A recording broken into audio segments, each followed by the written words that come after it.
I was Dorothy Whitaker, the failed woman. My husband Geoffrey Sloan introduced to all the relatives at the family reunion, BBQ.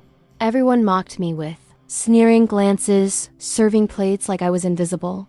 But Aunt Evelyn, nearly forgotten in the corner, looked at me differently. She knew my Ruthless real title. One glance was enough to start justice.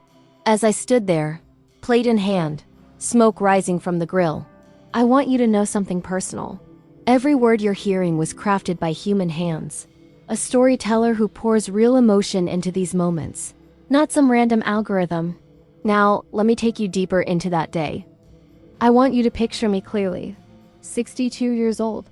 Silver hair pinned back in the kind of quiet, deliberate way that takes practice to make look effortless. Linen slacks, white. Simple gold earrings I'd owned for 20 years. Not because I couldn't afford better, but because those earrings had history. They were the earrings I wore the day I incorporated my first company at 31, alone. In a courthouse on a Tuesday afternoon while Geoffrey was at a conference in Denver that I later learned involved a hotel suite and a woman whose name I will not dignify with ink. But that afternoon in the Sloan family backyard, I was Dorothy the failure. Dorothy the burden. Dorothy who couldn't keep a business running, couldn't hold her own, couldn't stand on her feet without her husband's family propping her up like a lopsided fence post. That was the story Geoffrey had told, and everyone believed it. Let me tell you how I became Dorothy Whitaker. Not the version Geoffrey constructed, the real one. I grew up in Raleigh, North Carolina, the daughter of a woman who cleaned office buildings at night, and a father who believed that a sharp mind was the only inheritance worth leaving. He died when I was 19.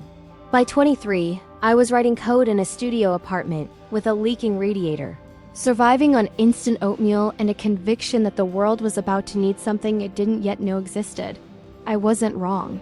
But being right doesn't protect you from being lonely. And loneliness, when you're 27 and brilliant and exhausted, has a way of disguising itself as love. Geoffrey Sloan walked into my orbit at a tech mixer in Charlotte in 1991. He was tall, confident in that practiced, surface-level way that looks like substance until you've lived beside it for 3 decades. He told me I was remarkable. He told me my ideas were world-changing. He said those things with such precision that I believed every syllable. I was 27 years old. I wanted to be believed in. We were married 11 months later.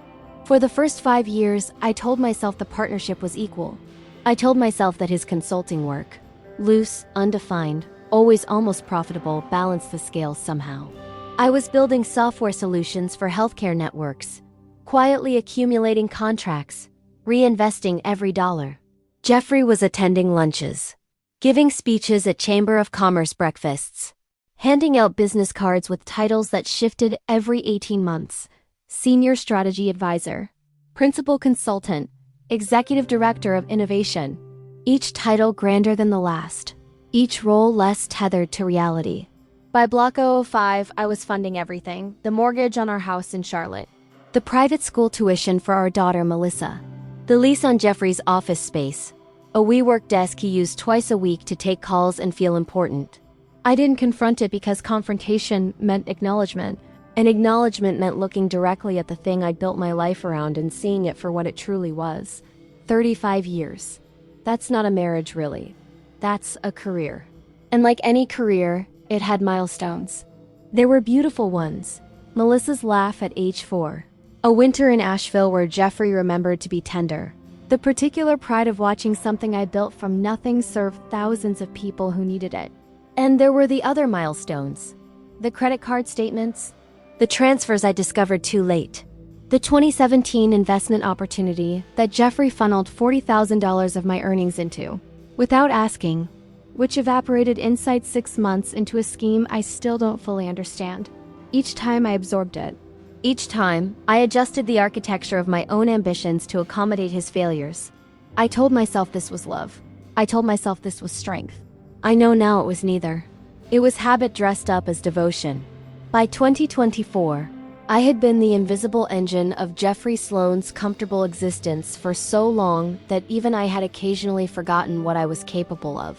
That is the cruelest thing sustained humiliation does. It doesn't just make others underestimate you. It makes you practice underestimating yourself until the practice feels like truth. I had absorbed his narrative so completely that some mornings I stood at the kitchen sink and genuinely struggled to remember the woman who had once built something from nothing in a cold apartment on sheer will alone. Geoffrey had not stolen my confidence in one dramatic act. He had borrowed it in small, quiet installments over 35 years, until the account ran dry and I no longer noticed the withdrawals. But I had a secret. A very large, very precisely structured, very quietly breathing secret. Something I had been building in the hours after midnight, in the margins of a life that looked, from the outside, like surrender. Something that had grown beyond anything I had originally dared to imagine. Beyond the first prototype, beyond the seed funding, beyond the moment a Forbes journalist described it anonymously as the most important aging tech platform of the decade, without knowing the woman. Behind it was at that exact moment loading a dishwasher in a house that wasn't legally hers anymore. On that July afternoon in 2025, standing in the Sloan family backyard with a platter of ribs and smoke threading through my silver hair, I knew the moment had finally come. Not with shouting, not with tears. With a single glance from an old woman sitting in the corner who raised her sweet tea toward me, almost imperceptibly, like a toast between generals before a battle already won. And that's when I knew the failed woman was about to introduce herself properly. If this tension's got you hooked already, hit subscribe for more family drama you'll never forget.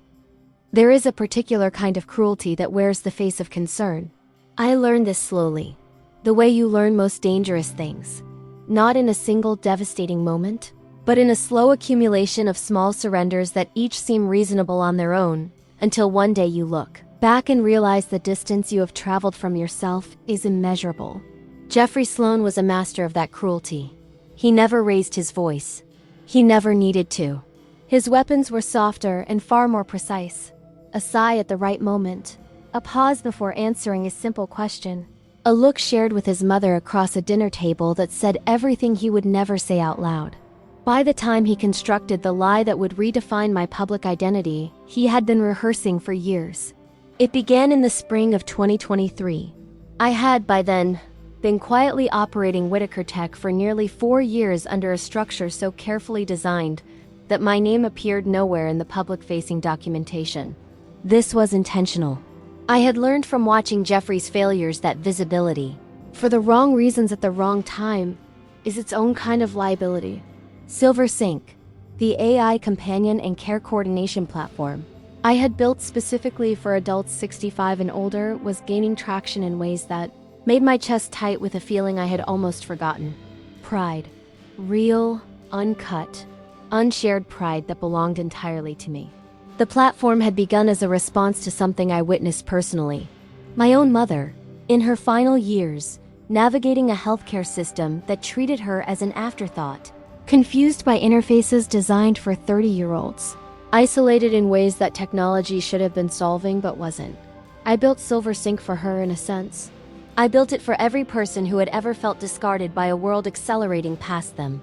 Geoffrey knew none of this. That was the first wall I had ever deliberately built between us, and building it felt like breathing after years of shallow air. What Geoffrey did know was that my visible consulting income had slowed. This was also intentional. I had been carefully, methodically reducing the paper trail that connected Dorothy Whitaker the wife to Dorothy Whitaker the CEO, rerouting revenue streams through a Delaware holding company that Aunt Evelyn and I had structured with the help of a lawyer in Bethesda who understood discretion as a professional virtue. To Geoffrey's eyes and to the eyes of his family, I was declining. My invoices were smaller. My client list appeared to be shrinking. I stopped mentioning work at dinner, stopped taking calls in front of him, stopped carrying the particular posture of a woman with places to be and decisions to make. He noticed. And what Geoffrey Sloan noticed, Geoffrey Sloan eventually weaponized. By late 2023, he had begun constructing the narrative with the careful patience of a man who believed he was the smartest person in every room. He told his mother first. I know this because his mother's tone shifted toward me in November of that year in a way that had nothing to do with the holidays. Then his brother, Marcus. Then the extended family network that operated less like a family and more like a board of directors for Geoffrey's self-image. The story he told them was this. Dorothy had mismanaged her freelance consulting practice into the ground.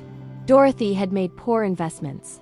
Dorothy, for all her supposed intelligence, had proven herself incapable of sustaining anything without Geoffrey's stability anchoring her.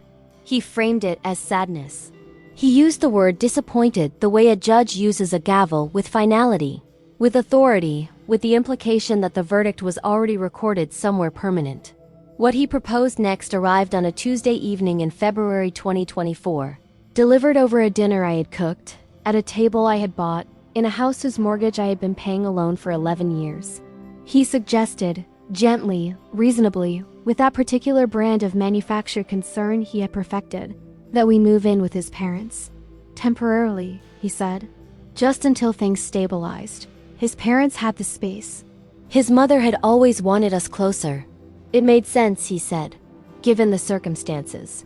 The circumstances he meant were mine. His own consulting practice, which had been generating approximately nothing for the better part of 3 years, was somehow not part of the equation. His expenses, the car lease, the club membership he refused to cancel, the wardrobe he maintained with the devotion of a man who believed appearance was the same thing as substance, those were fixed points around which reality was expected to bend. My income was the variable. My income was the problem. My income apparently had failed us both. I said yes. I packed boxes in a house I owned and moved them into a guest room in a split level in Greensboro, North Carolina, that smelled like potpourri and old carpet and the specific staleness of a space that had never quite been mine. I hung my clothes in a closet with a broken rod. I smiled at breakfast. I said thank you when Patricia Sloan, Geoffrey's mother, handed me a list of household tasks she expected me to contribute to, since we're all sharing the load. Now, the list included things like polishing the silver and scrubbing the grout between the kitchen tiles. I did them. Every single one. Because the woman who scrubs grout in her mother-in-law's kitchen is invisible. And invisibility, I had learned, was the most powerful position I had ever occupied. Geoffrey watched me shrink into that house with the satisfaction of a man who had finally gotten the story to match his telling of it. He had manufactured my fall so completely that he had begun to believe it himself. That was his first and only mistake, forgetting that the woman he had dismissed as a failure had once built an empire from nothing, and that she had been building another one, quietly, the entire time he was narrating her collapse. And that's when I knew. The smaller he made me look, the larger the revelation would eventually become. There is a performance required of the humiliated. Nobody tells you this outright, but you learn it quickly.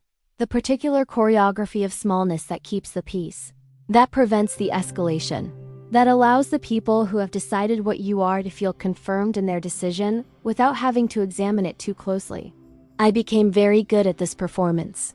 I had been rehearsing pieces of it for 35 years. But living in the Sloan family home in Greensboro elevated it from occasional act to full-time occupation. And there were mornings in those first weeks when I stood in front of the bathroom mirror at 5:30 in the morning and coached myself the way an actress coaches herself before walking onto a stage she despises. Shoulders down, Dorothy. Chin slightly lowered, not defiant. Smile that reaches the eyes just enough to register as grateful. Move through the kitchen without claiming it. Pour coffee like a guest who knows she is on probation. Patricia Sloan was 68 years old and had never in her adult life been made to feel that her authority in her own home was anything other than absolute. She had raised Geoffrey with the specific devotion of a mother who had decided early that her son was exceptional and had spent decades arranging reality to support that conclusion. She was not a cruel woman in the way that requires deliberate malice. She was cruel in the way that unchallenged conviction always eventually becomes cruel, without noticing, without apology, with the breezy confidence of someone who has never once been asked to question whether they were the villain in someone else's story. She handed me that household task list on my third morning there, printed on actual paper, organized by day of the week. Monday, vacuum the downstairs.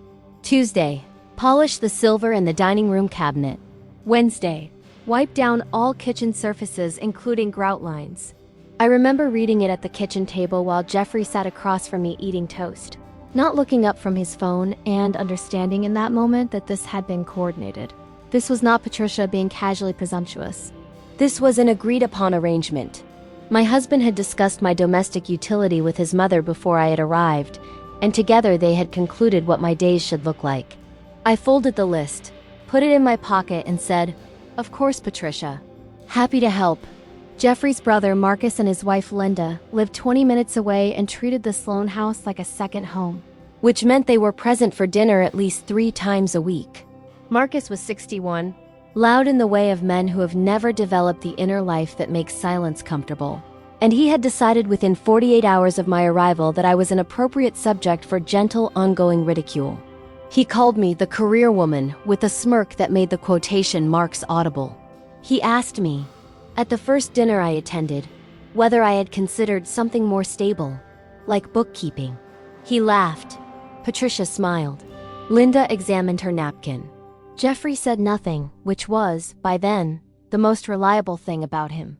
The children, Marcus and Linda's teenagers, absorbed the atmosphere of the household the way children always do, with the terrifying accuracy of people who have not yet learned to disguise what they observe. The younger one, a 15-year-old named Braden, asked me once, with genuine curiosity and zero awareness of what he was saying, whether I was like the housekeeper. I told him I was his uncle's wife. He nodded and walked away, already uninterested, and I stood in the hallway holding a dust cloth and understood that I had been so successfully repositioned in this family's understanding that a child saw me as staff. My daughter Melissa was 34 that year, living in Austin, building a career in UX design with the focused intelligence of a woman who had watched her mother's example and decided to extract only the useful parts. She called me every Sunday evening. I took those calls in the backyard, sitting on a plastic lawn chair near the edge of Patricia's garden, speaking quietly so that the sound wouldn't carry through the kitchen window. Melissa knew something was wrong. She had known for years that something was wrong, the way children of complicated marriages always know, carrying the knowledge in their bodies before they have the vocabulary for it. But I had not told her the full truth yet. I was not ready. The architecture of what I was building required that even the people I loved most remain, for a little while longer, in the version of the story that Geoffrey controlled. What Geoffrey did not know, what none of them knew, was that those early mornings before the household woke belonged entirely to me. I was up at 4:30 every day. I had a laptop I kept in a zippered pouch inside a larger bag that looked like the kind of worn, unremarkable tote a woman in reduced circumstances might carry. Inside that bag lived the real Dorothy Whitaker. Encrypted drives, investor communications, product roadmap documents for SilverSync's Q3 2025 expansion into 4 new metropolitan markets, board meeting minutes from a company whose valuation had quietly crossed the $1 billion threshold in October 2023 and had not stopped climbing. I sat in that plastic lawn chair in the dark, in the cold, with a cup of coffee I had made silently so as not to wake Patricia, and I ran a billion-dollar company on a laptop that Geoffrey had once described as that old thing when he saw it in my bag. He thought I was checking email. He thought I was perhaps scrolling through job listings, desperate and diminished, finally understanding that the world had passed me by. He thought the failed woman was sitting in the dark, accepting her failure. He had never been more wrong about anything in his life. And that's when I knew that every task on Patricia's list, every smirk from Marcus, every invisible moment in that house, was not my humiliation. It was my research. Aunt Evelyn was not the kind of woman who announced herself. She had spent 78 years perfecting the art of being underestimated, and she wore that underestimation the way certain women wear a favorite coat, with comfort, with intention, with the quiet knowledge that the people dismissing you are handing you an advantage you didn't even have to ask for. She was Geoffrey's father's sister, technically, which placed her at the outer edge of the Sloan family constellation, present at gatherings, acknowledged with the dutiful warmth reserved for elderly relatives who are expected to be grateful for inclusion, and otherwise forgotten between appearances. Geoffrey had not visited her in 3 years before that summer. His parents called her on her birthday and at Christmas, which she once described to me with a perfectly dry smile, as the minimum required investment to remain in the will. I had loved Evelyn Sloan since the second time I met her. The first time was at Geoffrey's parents' anniversary dinner in 1993. 2 years into our marriage, when I was still young enough to find the Sloan family gatherings exciting rather than exhausting. She had been sitting alone at the end of the table, dressed in a dark green blazer that was slightly out of fashion in the way of a woman who had decided fashion was a tax she no longer cared to pay. And she had been watching the room with the expression of a naturalist observing wildlife. Interested, amused, entirely unbothered by what she saw. I had sat beside her because every other seat was occupied. And within 4 minutes, she had asked me 3 questions about my work that were more intelligent and probing than anything Geoffrey's family had asked me in 2 years of dinners. She wanted to know not what I did, but how I thought about what I did. She wanted to know where I believed technology was failing people rather than serving them. She wanted to know what I would build, she said, if money were not a constraint. I told her. I don't know why I told her everything so quickly. Perhaps because she listened with the full body attention of someone who genuinely intended to remember, which was rarer than it should have been in my life at that point.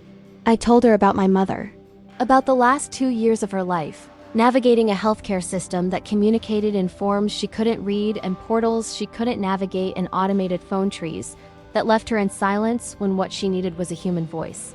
I told her about the idea forming in the back of my mind, a platform built specifically for older adults, not as a simplified version of something designed for younger people, but as something architected from the ground up around the actual needs, actual rhythms, actual dignities of people in the later chapters of their lives. I had barely articulated this idea to myself at that point. I had certainly never said it out loud to Geoffrey, who had a talent for responding to my visions with the specific enthusiasm of a man already calculating how they might benefit him. Might benefit him? Evelyn had listened to all of it without interrupting. Then she had said simply, build it. And when you're ready for capital, call me. I had assumed she was being polite. Evelyn, as it turned out, had spent 30 years quietly building a real estate portfolio in Charlotte and Raleigh that had compounded into something considerably more substantial than her family understood. She lived modestly by choice. She drove a 10-year-old Volvo by preference. She had no interest in performing wealth for an audience, which meant that the Sloan family, who equated visibility with value, had collectively underestimated her net worth by approximately $4 million. I did not know this in 1993. I filed her comment away as kindness and went back to my life. 15 years later, in 2019, when SilverSync existed as a working prototype on 2 servers, I was renting under a business name that contained no version of my own, I called her. It was 11 o'clock on a Wednesday night. I was sitting in the car in our garage in Charlotte because it was the only place in the house where I could have a conversation. Geoffrey couldn't accidentally overhear. I told her what I had built. I walked her through the platform, the AI companion function that learned a user's communication preferences over time, the medication coordination layer, the family connectivity interface that let adult children stay involved without taking over, the crisis detection algorithm that could identify behavioral changes suggesting health decline before the user or their family had noticed anything consciously. She asked 12 questions. All 12 were the right ones. Then she said, "How much do you need to get to the next milestone?" I told her $50,000 would allow me to build the infrastructure for a proper beta launch with 200 users. She said she would transfer it by Friday. She said one other thing before we hung up, and I have thought about it nearly every day since. She said, "Dorothy, you have been subsidizing that man's self-image for long enough. This money is not for both of you. This is yours. Build it in your name, behind whatever wall you need to build it behind, and protect it completely. Do you understand me?" I understood her. The $50,000 became the foundation.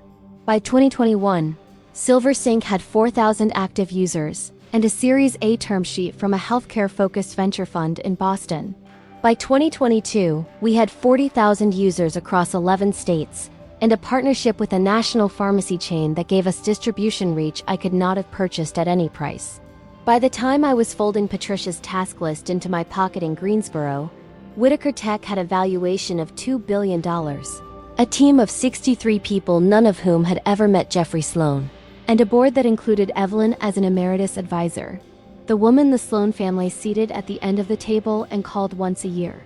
She had turned $50,000 into a position worth more than Geoffrey's entire family would earn across the rest of their combined lives.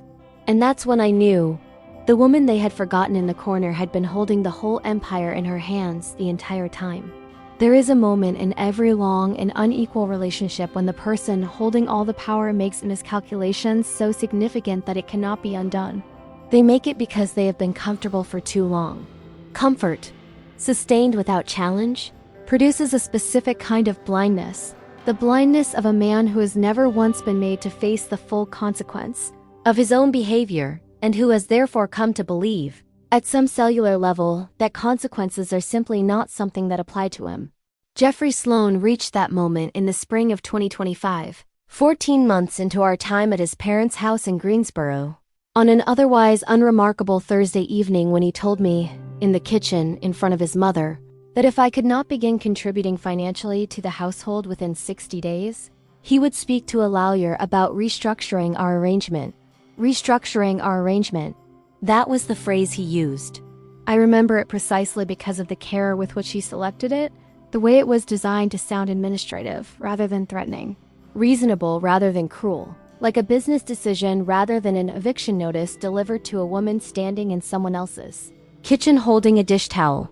Patricia was at the counter behind him, ostensibly focused on a crossword puzzle, present in the way that people are present when they have been briefed in advance and are there to provide the wit of witness rather than the pretense of privacy. This conversation had been planned. The 60-day deadline had been decided before he walked into the room. I looked at him for a long moment. I said, "I understand." I folded the dish towel and set it on the counter and went to the backyard. And I sat in my plastic lawn chair in the April dark, and I felt something shift in my chest that was not quite anger and not quite grief, but something older and more clarifying than either. It was the feeling of a door closing on an era. Not with a slam, with the soft, definitive click of a lock turning. What Geoffrey did not mention that evening, and what I had known for 6 weeks by then, was that he had resumed contact with a woman named Carla Ness, who was 39 years old and worked as the administrative coordinator for a consulting firm in Raleigh that had briefly employed Geoffrey on a contract basis in 2024 before quietly declining to renew. I knew about Carla the way I had come to know most things about Geoffrey's parallel life, through the small, consistent inconsistencies that a woman paying attention inevitably accumulates over time. The phone tilted away from me at angles that were not casual. The showering before bed rather than after waking. The new cologne purchased without mention. The text that arrived after 10 p.m. that he read with a particular quality of stillness, like a man trying not to react to something while someone is watching. I had not confronted him. Confrontation was not part of my architecture at that stage. I had, instead, documented dates, times, observable behaviors.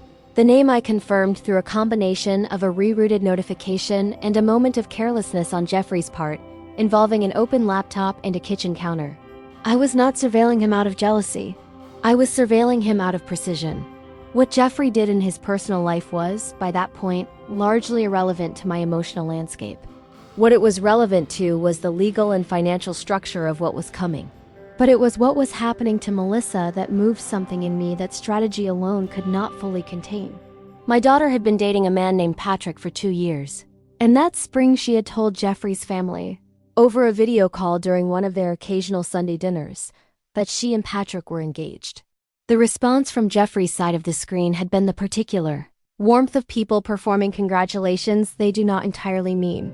But what happened afterward, in the text threads, Melissa was not meant to see, but which found their way to her through the architecture of family carelessness, was something else.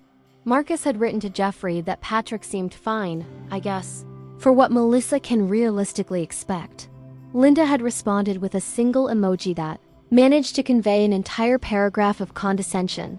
Geoffrey had written back 4 words that Melissa screenshot and sent to me at 11:30 on a Tuesday night with no message attached, no punctuation, just the image. Those 4 words were, "She settled. Poor kid. His own daughter. His only child. A woman who had built her career without his help. Sustained herself without his support.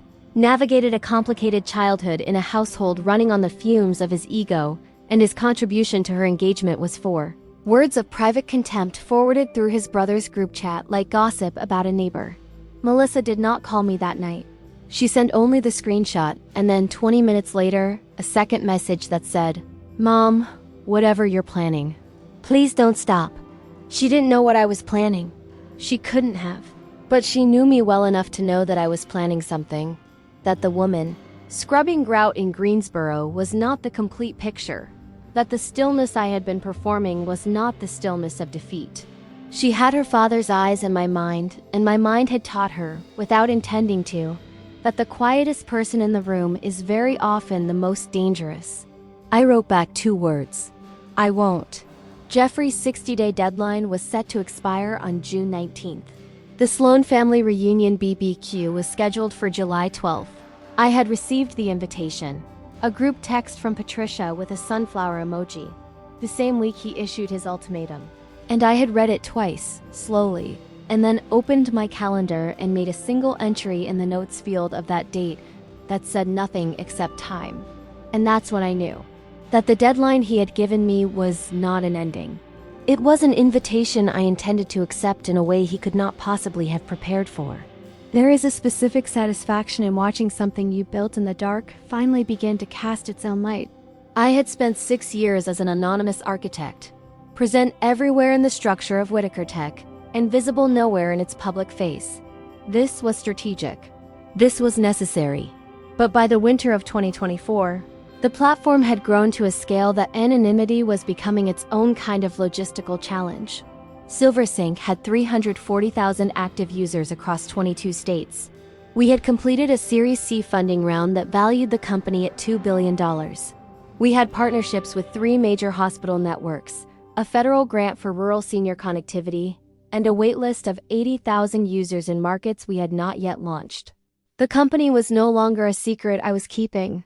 It was a fact the world was beginning to discover without my permission.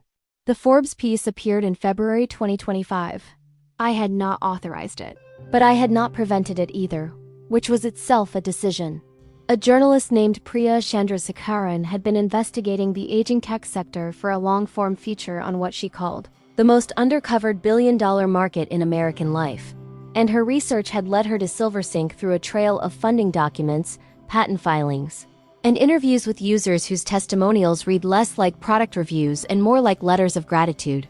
She had identified the company accurately, described the platform with impressive precision, and characterized the founder as a woman in her 60s who built the platform in response to personal experience with elder care and who has, until now, declined all public identification.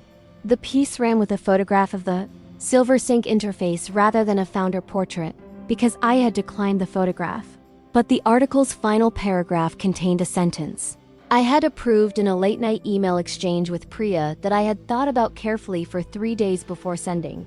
It read, "Sources close to the company indicate that the founder intends to step into a public role before the end of 2025, and that when she does, the story of how WhitakerTech was built is likely to reframe several assumptions about who builds transformative technology and under what circumstances."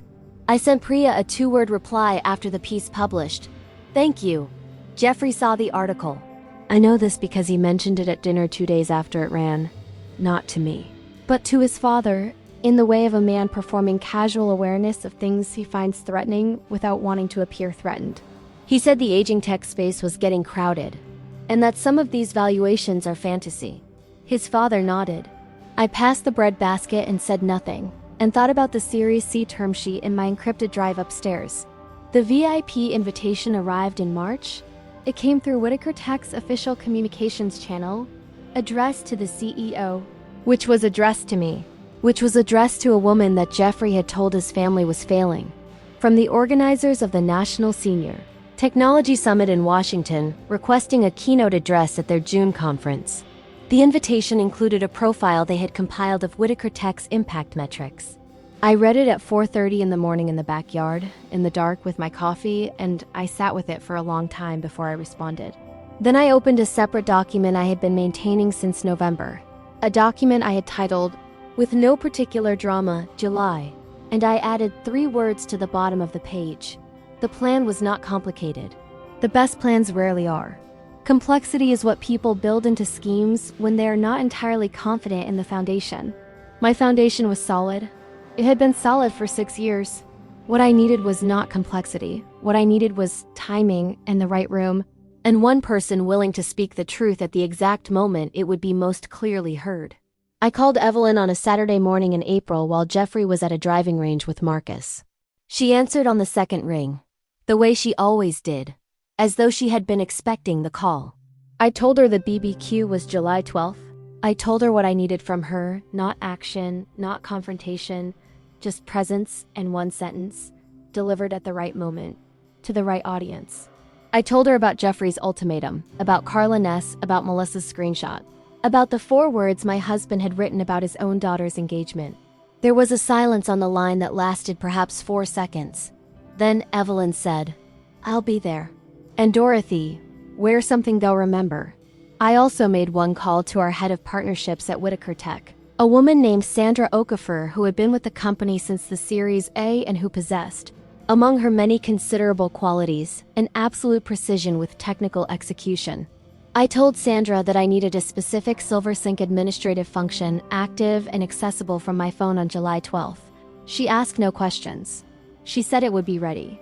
This was one of the privileges of having built something from scratch. The people who had grown with it understood, without explanation, that when the founder made an unusual request, the unusual request had a reason.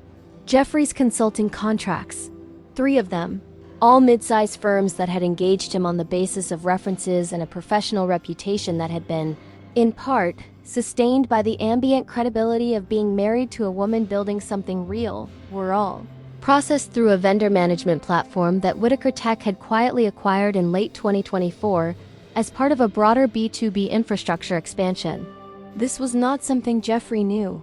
It was not something his clients knew in any way that would have connected back to me.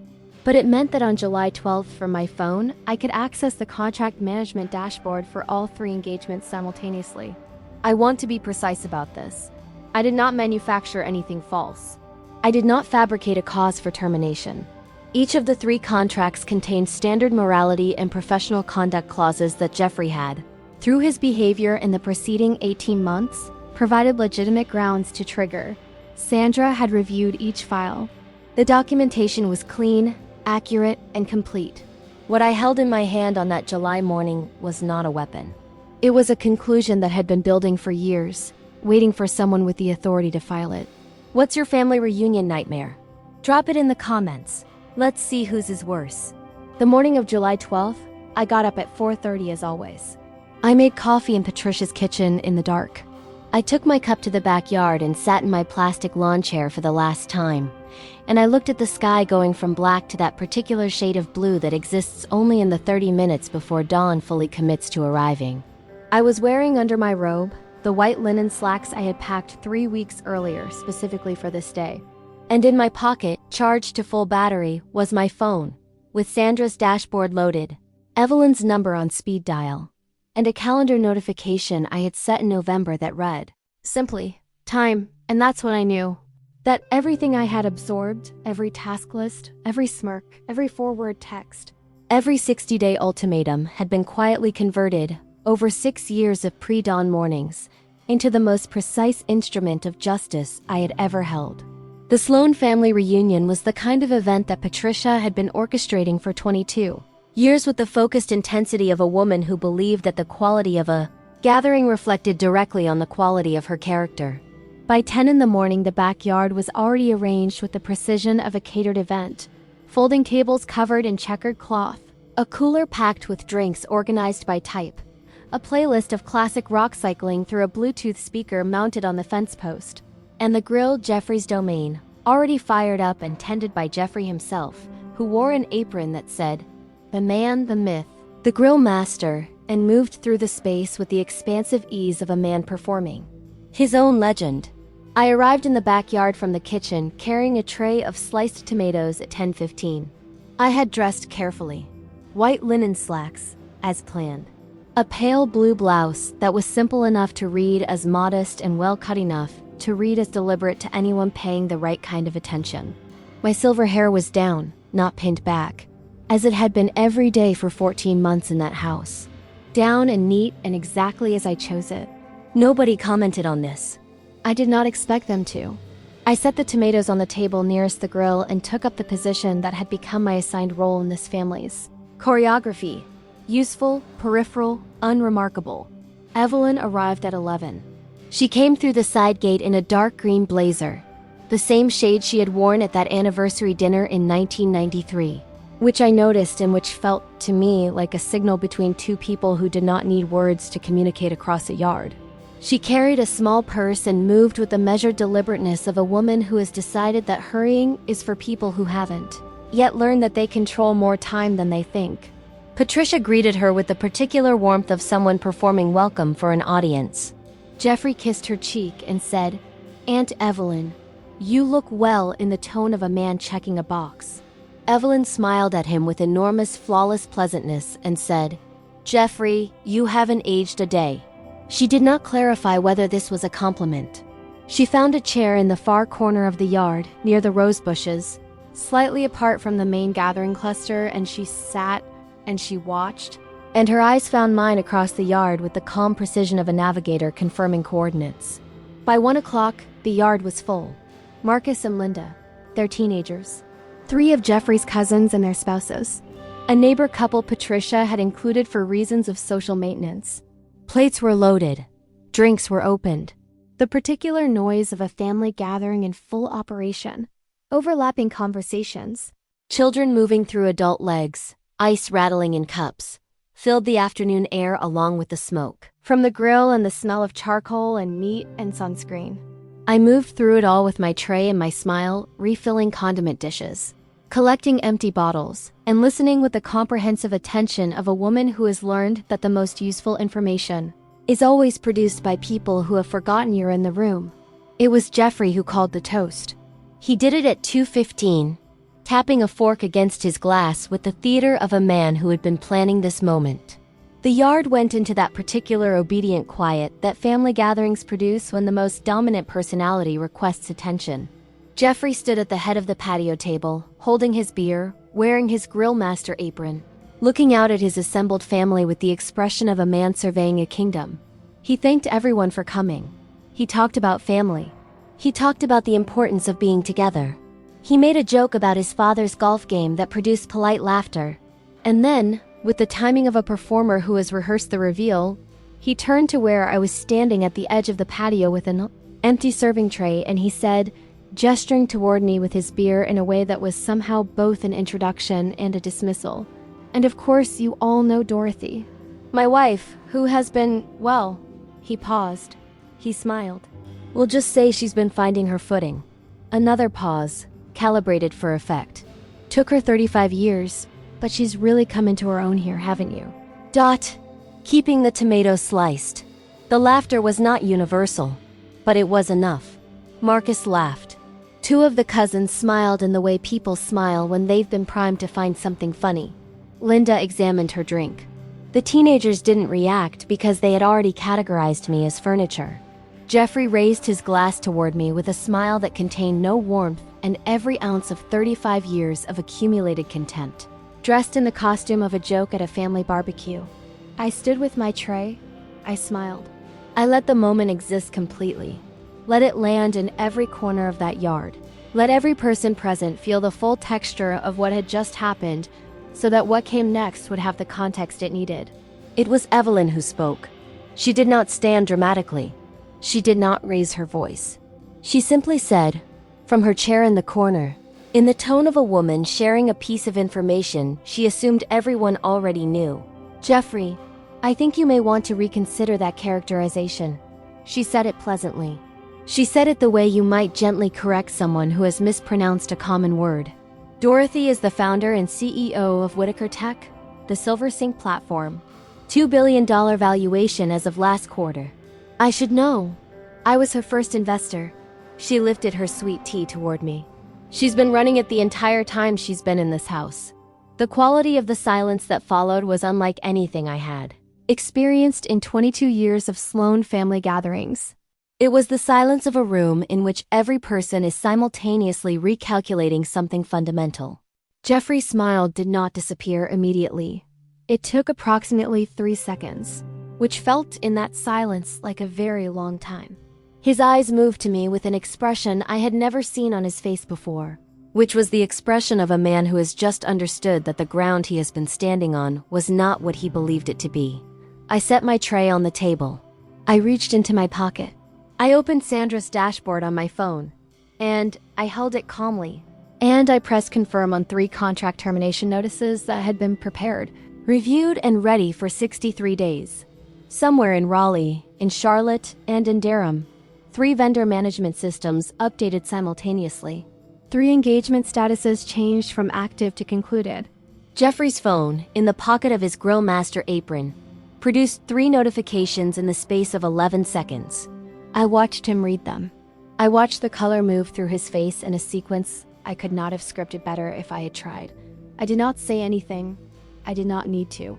The yard was completely quiet except for the grill, still sizzling, still faithful, indifferent to everything that had just shifted in the human world around it. And that's when I knew that humiliation, when you let it build long enough and precisely enough, does not end in a moment. It ends in an era. I am writing this from the study of a house that has always been mine. Not in the way that things are yours when someone allows you to occupy them. Not in the way that a guest room is yours for the duration of a tolerance. Mine in the way that things are yours when you have paid for them with money you earned and decisions you made, and years of pre-dawn mornings in a plastic lawn chair with a laptop and a conviction that refused to die regardless of how much weight was placed on top of it. The study has floor-to-ceiling bookshelves on the east wall and a window on the west that looks out over the water. And in the evenings, the light comes through that window at an angle that reminds me every single time that I chose this. Not passively, not by luck, not because the world finally decided to be fair. I chose it with the same precision I brought to every other thing I ever built. And the choosing took longer than it should have, and it cost more than it should have. And I would do every single moment of it again. The divorce was finalized 11 months after the BBQ. North Carolina is an equitable distribution state, which means that marital assets are divided with reference to contribution and circumstance, and the documentation of my contributions to our shared financial life over 35 years, compiled by an attorney in Charlotte who specialized in exactly this kind of forensic accounting, ran to 412 pages. Geoffrey's attorney requested 3 continuances. Each one cost Geoffrey money he no longer had from contracts he no longer held, borrowed against expectations that had become rather suddenly fictional. The settlement gave me the Charlotte house, which I had purchased and maintained. It gave me the boat, which I had bought in 2019 as a quiet celebration of SilverSync's first $100,000 in revenue and registered in a name Geoffrey had never thought to look up. It gave me, more importantly, the clean legal confirmation of what had always been true, that the assets of this marriage had one architect. And she was not the one who had worn the grill master apron. Geoffrey received a monthly maintenance payment for 2 years. As the economically dependent spouse, a designation his attorney argued for and which I did not contest, partly because contesting it would have cost more than conceding it, and partly because there was something clarifying about watching Geoffrey Sloan formally documented in a court filing as the financially dependent party in our marriage. He moved into a rental property outside Greensboro. He has, by the most recent account I have received through channels I did not seek out, but did not close, been doing property management work for a residential complex. He is, in the most technical sense of the word, a caretaker. I am not without compassion for what that must feel like. I am without the particular compassion that enables a person to continue accepting a situation that is destroying them. These are different things, and it took me too long to understand the distinction. Patricia and Gerald Sloan, Geoffrey's parents, sent me a letter 4 months after the BBQ. It was handwritten, which I respected, and it expressed something in the vicinity of an apology, though it was structured in the way of apologies offered by people who are not entirely sure what they are apologizing for, which is to say, it was mostly an expression of surprise. I wrote back a single paragraph. I thanked them for the use of their home. I told them I bore them no specific malice. I did not tell them that the clearest thing their household had given me was the daily reminder across 14 months of exactly what I was fighting to leave behind. Some gifts don't require acknowledgement. 6 months later, I received a second correspondence. Not a letter this time, but a phone call from Gerald, brief and uncomfortable, asking whether I might consider helping them refinance the Greensboro house. The consulting income that had kept their household afloat had been, it turned out, largely Geoffrey's projection of a stability he had borrowed from my name. Without it, the numbers did not work. I told Gerald I would think about it. I had been thinking about it ever since. Melissa flew in from Austin the week after the divorce was finalized. We sat on the back deck of the Charlotte house. Her house too, in whatever way she wants it to be. And we drank wine and watched the light change over the yard and did not speak for long. Stretches in the comfortable way of two people who understand each other well enough that silence is not absence. She is the primary heir to my stake in WhitakerTech. Not because she is my daughter, or not only because of that, but because she has the kind of mind that understands what something is for, not just what it does, but why it matters, what gap in the world it was built to fill. She has been involved in the company's UX development for 8 months now, working with a team in Austin on the next generation of the SilverSync interface. And watching her bring her own intelligence to something I built is a feeling I do not have adequate language for, except to say that it is the opposite of the feeling I had standing in that kitchen reading a task list. Evelyn came to dinner 2 weeks after Melissa left. She drove her 10-year-old Volvo and brought a bottle of wine she had been keeping for, she said, the right occasion. We ate on the deck. We talked for 4 hours. At the end of the evening, as she was gathering her things to leave, she said something I have been carrying with me since. She said, "The mistake people make about quiet women is assuming the quiet is emptiness. It never is. It's always storage." I have thought about that sentence in the context of every woman I know who has ever been underestimated. I have thought about it in the context of the 62-year-old who stood in a backyard with a serving tray and a charged phone and 35 years of patience that had been quietly converting itself, the entire time, into something Geoffrey Sloan never had the imagination to anticipate. I have thought about it in the context of every person who has ever been handed a task list when they deserved a boardroom, who has been introduced as a failure when they were running an empire, who has been laughed at by people who could not conceive of the distance between what they were seeing and what was actually true. Humiliation, when it cannot break you, becomes material. That is the thing Geoffrey never understood. He thought he was diminishing me. He was, without knowing it, giving me the clearest possible picture of what needed to change, and the most precise possible motivation to change it. Every smirk from Marcus, every task on Patricia's list, every sneering glance at that BBQ. None of it broke anything. All of it built something.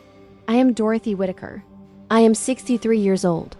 I run a $2 billion company that serves hundreds of thousands of people who deserve technology built with their dignity in mind. I built it in the dark, before dawn in a plastic lawn chair, while the people who had decided what I was slept comfortably in the story they had written about me. And I am here in this study with this light coming through this window to tell you that the story was never theirs to write, it was always mine. Like If Justice Tastes Sweet. Subscribe for weekly revenge stories. And share this with that one relative who needs this lesson most.